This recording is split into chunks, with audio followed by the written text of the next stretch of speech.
नमस्कार दोस्तों, स्वागत है आपका हमारे YouTube चैनल अभव्या वर्ल्ड में। आज की इस वीडियो में हम आपके लिए माघ पूर्णिमा की कथा लेकर आए हैं। एक नगर में धनेश्वर नाम के एक ब्राह्मण रहते थे। उसकी पत्नी का नाम रूपवती था, जो कि बहुत ही पतिव्रता और सर्वगुण संपन्न थी, लेकिन उन्हें कोई संतान नहीं थी, इसलिए वो दोनों बहुत चिंतित रहते थे। एक बार उस नगर में एक महात्मा आए। उन्होंने उस नगर के सभी घरों से दान लिया, लेकिन धनेश्वर की पत्नी जब भी उन्हें दान देती तो उसे मना कर देते। एक दिन धनेश्वर महात्मा के पास गया और उसने पूछा, हे महात्मन, आप नगर के सभी लोगों से दान लेते हैं, लेकिन मेरे घर से नहीं लेते। हमसे कोई भूल हो गई हो तो हम ब्राह्मण दंपति आपसे क्षमा याचना करते हैं। इस पर ब्राह्मण ने कहा, नहीं विप्र, तुम तो हमेशा आदर सत्कार करने वाले ब्राह्मण हो, तुमसे भूल तो कभी हो ही नहीं सकती। महात्मा की बात सुनकर धनेश्वर हाथ जोड़कर बोला, हे मुनिवर, फिर आखिर क्या कारण है? कृपया हमें उससे अवगत कराइए। इस पर महात्मा बोले, हे विप्र, तुम्हारे कोई संतान नहीं है। जो दंपत्ति निसंतान हो उसके हाथ से भिक्षा कैसे ग्रहण कर सकता हूँ? तुम्हारे द्वारा दिया गया दान लेने के कारण मेरा पतन हो जाएगा। बस यही कारण है कि मैं तुम्हारे घर से दान स्वीकार नहीं करता। महात्मा के ऐसे बोल सुनकर धनेश्वर उनके चरणों में गिर पड़ा और विनती कर बोला, हे महात्मन, संतान ना होना तो हम पति पत्नी के जीवन की सबसे बड़ी निराशा है। यदि संतान प्राप्ति का कोई उपाय हो तो बताने की कृपा करें। मुनिवर, ब्राह्मण का दुख देखकर महात्मा बोले, हे विप्र, तुम्हारे इस कष्ट का एक आसान तरीका है। तुम्हें 16 दिनों तक श्रद्धापूर्वक काली माता की पूजा कर उन्हें प्रसन्न करना होगा, तो उनकी कृपा से अवश्य तुम्हें संतान की प्राप्ति होगी।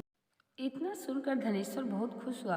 उसने महात्मा का आभार प्रकट किया और घर आकर अपनी पत्नी को सारी बात बताई। इसके बाद धनेश्वर माँ काली की उपासना के लिए वन चला गया। ब्राह्मण ने पूरे 16 दिन तक काली माता की पूजा की और उपवास रखा।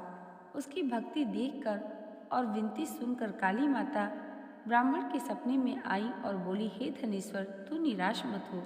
मैं तुम्हें संतान के रूप में संतान की प्राप्ति का वरदान देती हूँ, लेकिन 16 साल की अल्पायु में ही उसकी मृत्यु हो जाएगी। काली माता ने कहा, यदि तुम पति पत्नी विधि पूर्वक 32 पूर्णिमा का व्रत करोगे तो तुम्हारी संतान दीर्घायु हो जाएगी। प्रातःकाल जब तुम उठोगे तो तुम्हें यहाँ आम का एक वृक्ष दिखाई देगा। उस पेड़ से एक फल तोड़ना और ले जाकर अपनी पत्नी को खिला देना। शिव जी की कृपा से तुम्हारी पत्नी गर्भवती हो जाएगी। इतना कहकर माता अंतर्ध्यान हो गई।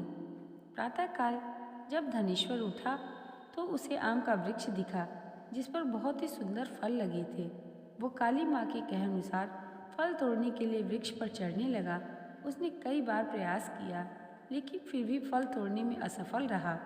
तभी उसने गणेश भगवान का ध्यान किया और गणपति की कृपा से इस बार वो वृक्ष पर चढ़ गया और उसने फल तोड़ लिया। धनेश्वर ने पत्नी को वो फल दिया, जिसे खाकर वो कुछ समय बाद गर्भवती हो गई। दंपति काली माँ के निर्देशानुसार हर पूर्णिमा पर दीप जलाते रहे।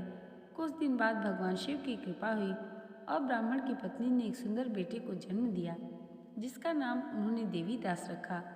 जब पुत्र 16 वर्ष का हुआ तो माता पिता को चिंता होने लगी, इस वर्ष उसकी मृत्यु न हो जाए।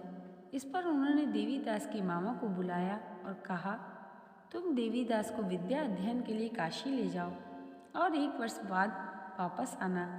दंपति पूरी आस्था के साथ पूर्णमासी का व्रत कर पुत्र के दीर्घायु होने की कामना करते रहे। काशी प्रस्थान के दौरान मामा भांजे एक गांव से गुजर रहे थे। वहाँ एक कन्या का विवाह हो रहा था। विवाह होने से पूर्व ही उसका वर अंधा हो गया। तभी वर के पिता ने देवीदास को देखा और मामा से कहा, तुम अपना भांजा कुछ समय के लिए हमारे पास दे दो, विवाह संपन्न हो जाए इसके बाद ले जाना। यह सुनकर मामा ने कहा, यदि मेरा भांजा ये विवाह करेगा तो कन्यादान में मिले धन आदि का अधिकारी होगा। वर के पिता ने मामा की बात स्वीकार कर ली और देवीदास के साथ कन्या का विवाह संपन्न हुआ। इसके बाद देवीदास पत्नी के साथ भोजन करने बैठा, लेकिन उसने थाल को हाथ नहीं लगाया। यह देखकर उसकी पत्नी बोली, स्वामी, आप दुखी क्यों हैं? भोजन क्यों नहीं कर रहे हैं? तब देवीदास ने सारी बात बताई। यह सुनकर कन्या बोली, स्वामी, मैंने अग्नि को साक्षी मानकर आपके साथ फेरे लिए हैं। अब मैं आपके अलावा किसी और को पति रूप में स्वीकार नहीं करूंगी। पत्नी की बात सुनकर देवीदास ने कहा, मैं अल्पायु हूँ, कुछ दिनों में ही मेरी मृत्यु हो जाएगी। इस पर उसकी पत्नी ने कहा, स्वामी, जो भी हो, मेरे भाग्य में जो लिखा होगा मुझे स्वीकार है। देवीदास ने उसे समझाने की बहुत कोशिश की, लेकिन वह नहीं मानी। देवीदास ने उसे एक पुष्प वाटिका लगाने को कहा और कहा, अगर यह वाटिका हरी भरी रह गई तो समझ लेना मैं जीवित हूँ, और उसे एक अंगूठी देकर चला गया।